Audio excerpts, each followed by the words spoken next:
So I know that in this section we've been talking a lot about drugs and alcohol, but I want to talk for a minute about pornography. And this is somewhat of an awkward conversation to have in a busy Starbucks, but I'm going to try to get through it anyway.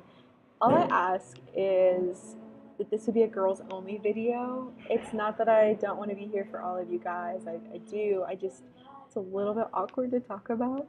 And so I'm going to aim this solely at girls because I think that's probably more appropriate for me to go and just talk with all the girls. I'm hoping one day that I can find a couple of really great guys that I can talk to who would be willing to make a couple videos too, um, to be there for all of you guys that are out there.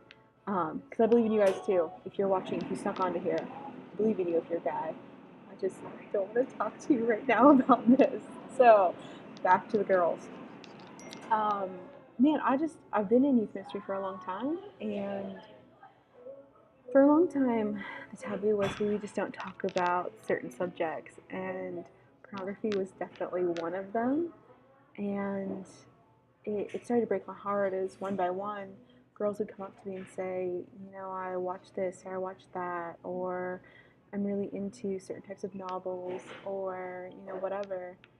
And at first, I'll just be really honest, I didn't know what to say back. That's not something I've personally struggled with, but I know that it's very real, and I don't think that it's something that should label your identity in a negative way.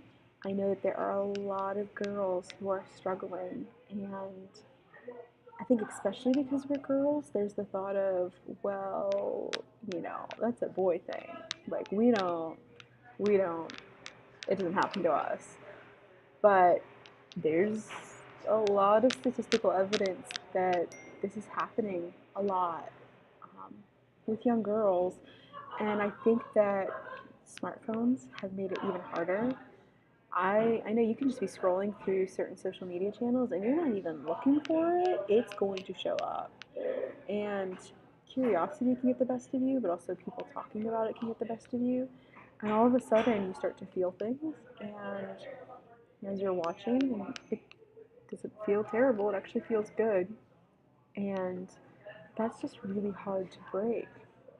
And so, with that, I guess just first, I wanted you to know that you're not alone, and there are really good resources out there and other stories, and I'm hoping that we can combine some of those into what we're doing here.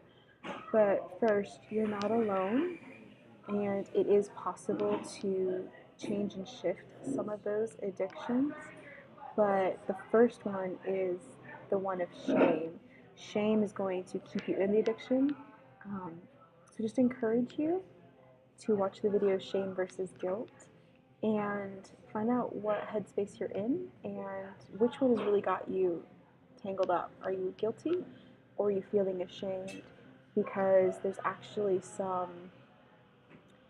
there's a pathway for both of those. And I want you to have that. I don't want you to feel dirty, used, less than because of what you've seen or what you've even allowed into your life, or even how you've maybe let a boy treat you.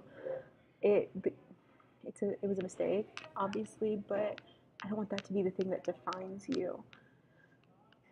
You're worth more than that.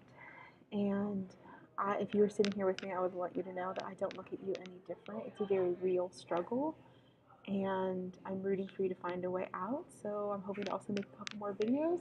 But for now, I just wanted you to know you're not alone, and your identity is not shame, and there is a way out.